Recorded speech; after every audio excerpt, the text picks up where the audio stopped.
Yeah, hello from my side. My name is Manfred Rosenberger. I'm from Austria. I want to introduce you a software I built for bicycle frame builders. It's called rattleCAD. What I want to do in the next half hour is I want to introduce you rattleCAD itself. What is it for? I want to tell you a little bit about the history, how rattleCAD came up out from a sandbox and how it becomes an application. I have to refactor rattleCAD. That was a basic need. I want to show you two solution approaches for this. I want to dive into the canvas, and for a CAD application you have specific needs for a canvas. And of course I have a wish list, what I'd like to have for on TCL. A few information from my side. Currently, my main work is requirements engineering. I did some CAD and PDM support, and there's also a link to Siemens, because the tool I was working on were Unigraphics and Iman, now called Teamcenter and NX. Wide past in history, I have a license to teach in secondary schools, but that's not a really important thing. I was working for in the automotive domain, from 10 years ago, really, from meiner Scheier Fahrzeugtechnik in Graz, and currently in a research center in Graz called EuroTcl.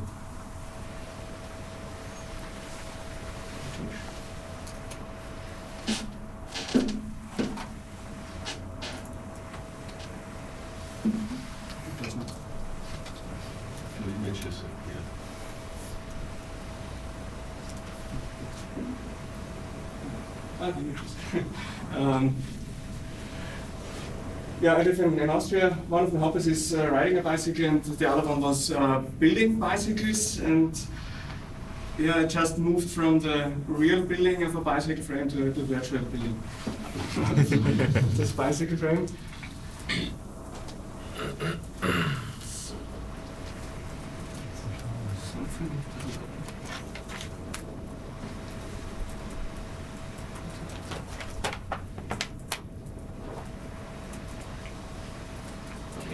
Yeah, I may introduce you the software itself for the first time.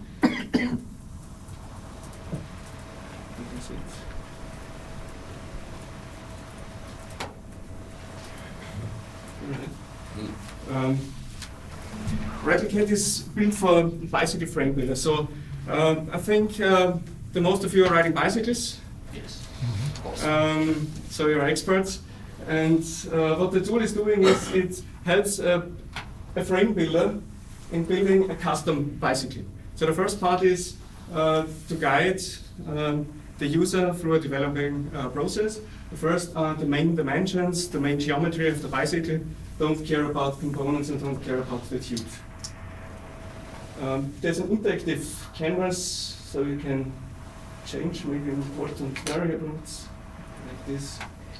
And, don't know if it makes sense to change the. Yeah, we can do some scaling and so on furthermore.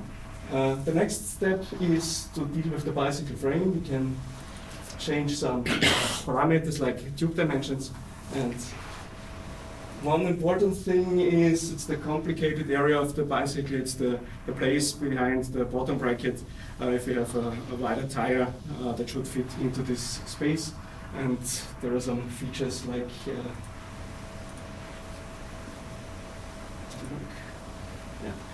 use band chainstays, so it's for more complex use.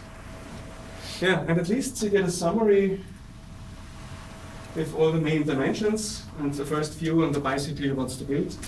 And important for the frame builder itself is the metering of tubes. They have to fit together, and this is important for smaller frame builders and mostly for hobbyists. They don't have the tools, they do it by hand, so they need these meter templates. Yeah, what's important too, this is a specific part. To align your tubes, you have to mostly do it on a frame jig, and there are different jigs supported by this tool, and yeah, could be left there. That's a very specific thing. Yeah. So back to presentation.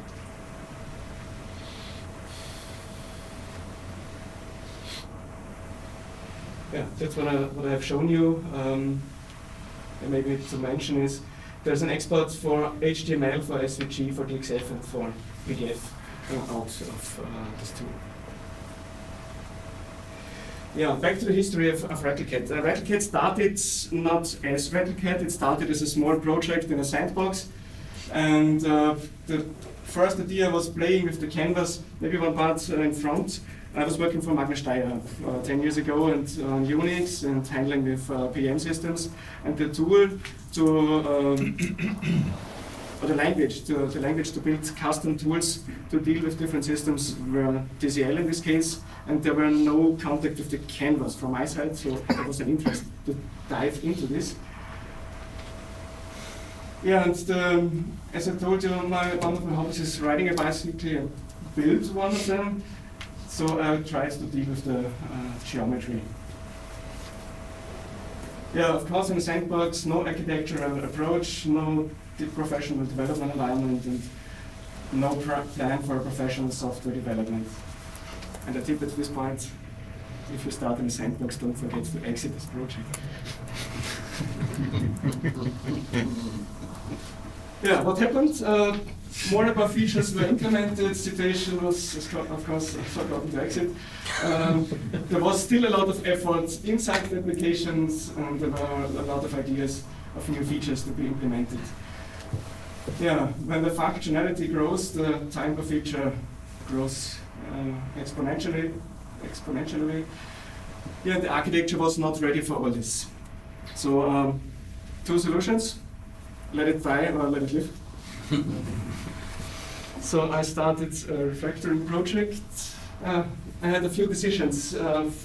Maybe if there were any, I just use packages of the default environment. And there were just a few exceptions, the TDOM, the PDF for DCL later on, the RDL and the vector font. The two last were created by two colleagues of mine. One is Gerhard Reithofer, nice greetings from him. And the other one, vector font, was from Johann Rudolph. I think he's always new in this community. Yeah, first is to explain the context. Is the desktop application dealing with the file system and just with external tools, just in one direction to call them, and there is no support for mobile devices. It's a desktop application. Not even with Android. That could be a solution. The point will be the interaction on the canvas and the interactive point. Yeah, further on, before I start refactoring to a system analysis, and I show you the target situation, which is now the current and the document from the past. I have a few packages, and the initial situation looked like this. So a lot of features in a few components. Yeah. So the one was on the left side, all the math stuff and the bike geometry and all the GUI stuff, and just an initial component.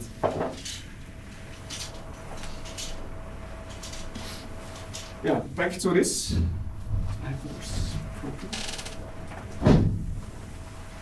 Yeah, the GUI should do all the graphic stuff.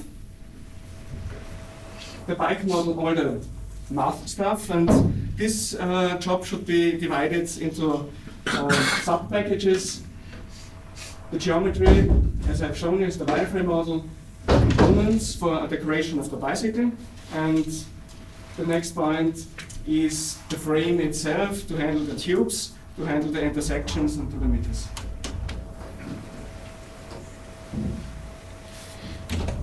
The later analysis has shown that there were about 470 parameters to deal between the GUI and the model itself. So the point is how to handle these parameters. Is there any approach for that? The other point was that in the spike geometry models there were some procedures on variables, and on one hand, this package provided a dictionary and a DOM object on the one hand. On the other hand, the GUI had direct access to procedures and variables in the geometry, so it's a real mess. So back to the future solution, and now the current is to encapsulate all of this and have some setting procedures and give back just a dictionary, a defined dictionary with a defined structure. So like a little bit of class models. So the bike model itself, as a class model, holds all these parameters in the stack objects, which are the child objects on the left side, and handles all those relevant parameters to these sub packages. And one of the points is that not every variable is relevant for all of these sub packages. My solution approach for this was to create a big mapping table which defines the stack structure of the bike model. The structure was like this. The first is the object name, maybe a head tube, a derailleur, a crankset. Then a variable type, because in this decal everything is a string. So for sometimes it's necessary to define own variable types. Maybe here you can see on the right side a profile, a scalar, a config, a polyline, a polygon. And a variable itself has 4 attributes. One, init 0 or 1 means it's an initial parameter, so it has it as input parameter, or it's just a result parameter. And the other variables, attributes, belongs to these 3 packages. The geometry, the frame, or the component. So, the update procedure in the bike model has a defined structure. First the geometry, second the frame, third the component. And if you do an update of a variable, setting the head tube length, it's in the front of the bicycle. There's a look on the mapping table. The definition there is it's an input variable. It belongs to the geometry, it belongs to the bike frame, and it does not belong to the component key because you can see it here, but there's the entry is empty for that. So the stack is updated first, the geometry is updated the next, the frame is updated, and the bike component doesn't belong to that. So there's a logic inside. Other hand, the shape. So if you have the side view on the head tube, it means it's a result value because it's in the init is of 0. Geometry key, the key is empty. The frame key is filled, so therefore there's a value to get back to the stack. And yeah, if this is done, you can call the corrected dictionary and provide it to the user interface. This approach was to get step by step from the init situation to the target situation. Just the first was to introduce the MyGUI as an initial package and transfer all the features from the package in this GUI package. Second is create the bike model as a new package with a well-designed model structure. Map the input results from the bike model, from the bike geometry to the bike model, and if this is done, you can cut all links in the MyGUI and refer to the bike model. Later on, extract the packages from the bike geometry because the geometry did too much for the first time. Yeah, what I saw afterwards is that sometimes it's necessary to have own data structure in different packages. Maybe the GUI has an own structure than the bike model, so this mapping table could be used for an additional use too. So the bike model defines a master structure of this mapping table, and the GUI itself has an own structure but follows the master structure. The same is on the persistence, which handles the files, the project files of rattleCAD. So what's important is the benefits of this solution is that the dictionary can also transport DOM objects. So you are able to transfer SVG components. In the refactoring process, you have defined procedures to map from the mapping table to the stack parameters. So you can handle errors and find errors very shortly.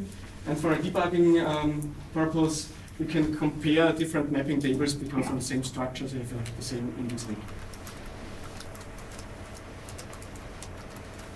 What I didn't want for the first time, but I had to, was to refactor the chip meter by catch.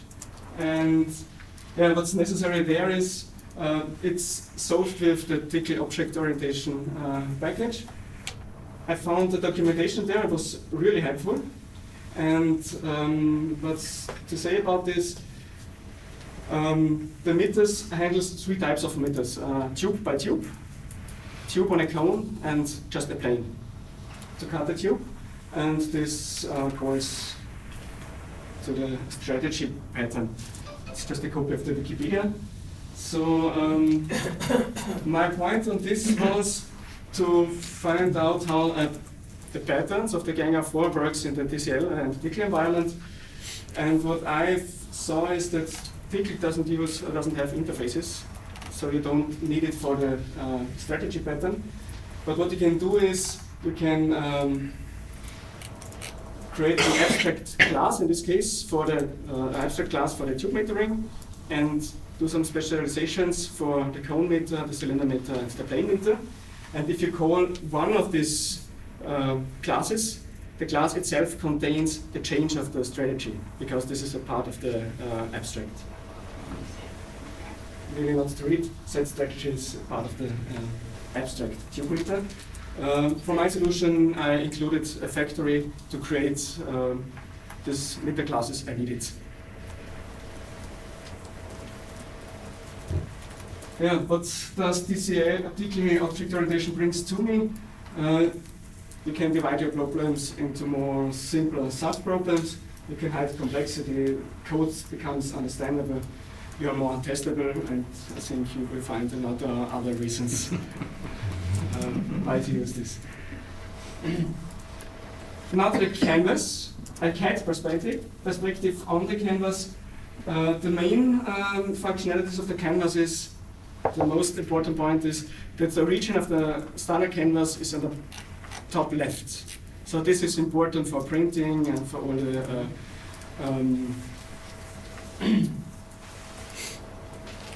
graphic stuff, maybe. For a CAD application, you need an region on the bottom left. That's one of the big differences. What I need to do and what I have implemented with a lot of support of the wiki was create a default scale for the canvas, so create a stage on this canvas and work on this. Have pan and zooming, have a library to create dimensioning and dimensions, and have handling file formats, reading SVG, because it's standard electrographic, export DXF and export PDF, which is done by the PDF for TCL library. What I really miss on the canvas is at first anti-aliasing, because one of the interesting points is that the graphics export from rattleCAD looks really very much better in Firefox when you render it there than in the application itself.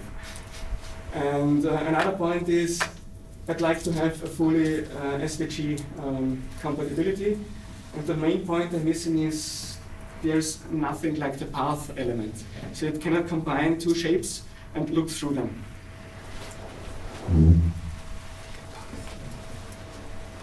Yeah, my wish list. There is a list on the wiki. Just pointed out a few of them.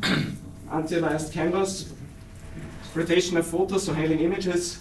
The oval rotation is a little bit tricky. Zooming.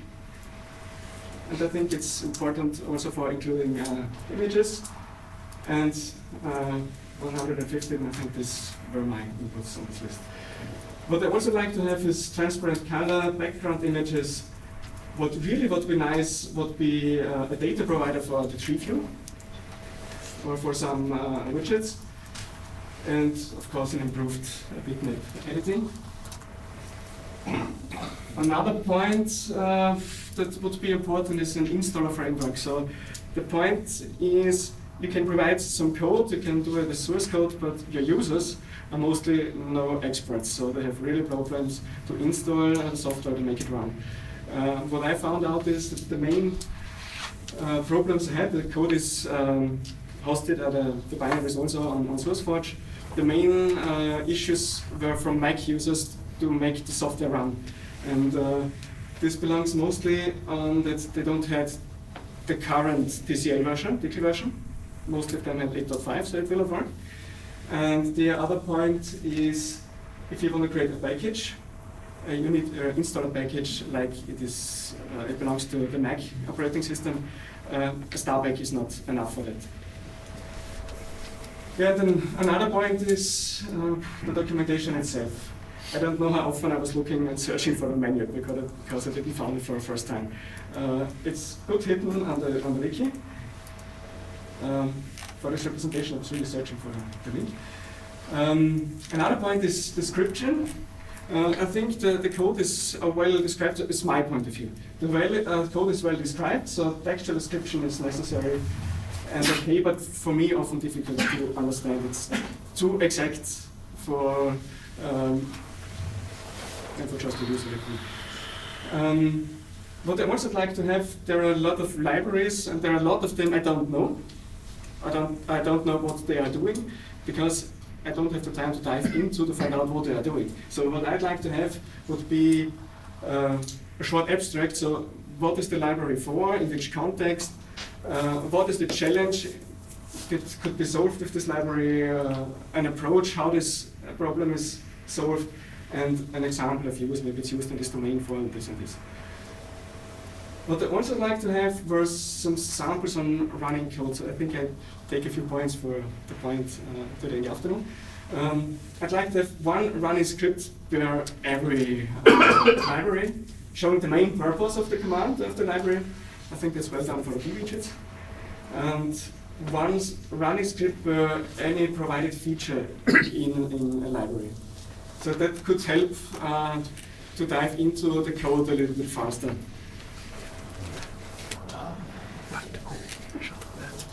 Yeah, my summary.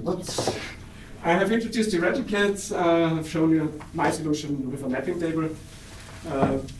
Applied on the strategy pattern with the DG object orientation, the canvas in the CAD environment, and of course, I have a wish list. So now it's time to let's talk about it. Whatever you want. Thank you.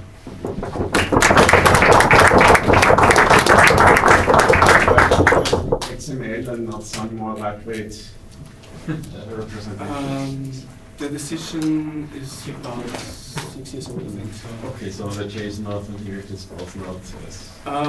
It was a point the last time, but I didn't want to change. So it's effort in the moment, so I haven't done it. But yeah. I have one question. Did you try TK-Pass instead of a standard canvas? Because I think TK-Pass has some of these features. I think all of them. I don't know. Yeah, the point is, I want to host it for all platforms. And I don't want the user to install this package themselves. And I think it's not compiled for every operating system. I'm not sure. It is possible. So in the latest Keybase kit from René Zaumseil, you find TK-Path for Windows, macOS, and Linux. For macOS, I commanded myself, and for Android, I think it also works. Yeah, TK-Path, KBS, when you're not a programmer, is not easy. For him to deploy it. Yeah, I don't want to compile this code myself, so that's TK for me is enough of a challenge. I'm like a little bit. I have no build environment for Linux like on Windows. Then download the like pre-compiled binaries. So I mostly search for libraries that are pre-compiled that I can simply use. And if I provide to my colleagues TCL helper for their development, they don't want to care for any building something at all. And I'm no expert in setting up all the environment. I need to dive in, and sometimes I simply want to use It's the not- manual and use functionality. So it's good when something is available as compilable, buildable. You can Mostly download the that's point binaries of from decision KBS. to use or to not use not. You can download the binaries from KBS. Yeah, but if you have a star pack that should run on Linux and on Mac and on Windows, you have to do all the binaries into the star pack and load the right one. And As long as it's automatic, it's fun. it's just time. It's just time that you spend when you're building. But then when everybody else is downloading it, they've got everything there to go. That would, it's far more reasonable to ask the person publishing an installer to spend some time to get it all built and everything. Yeah, I think it's a lot of organizing work. So But it could be, a lot of it could be scripted. I just want to write my features, my functionalities, and don't want to care about all of these libraries. So this was one of the reasons why I did it.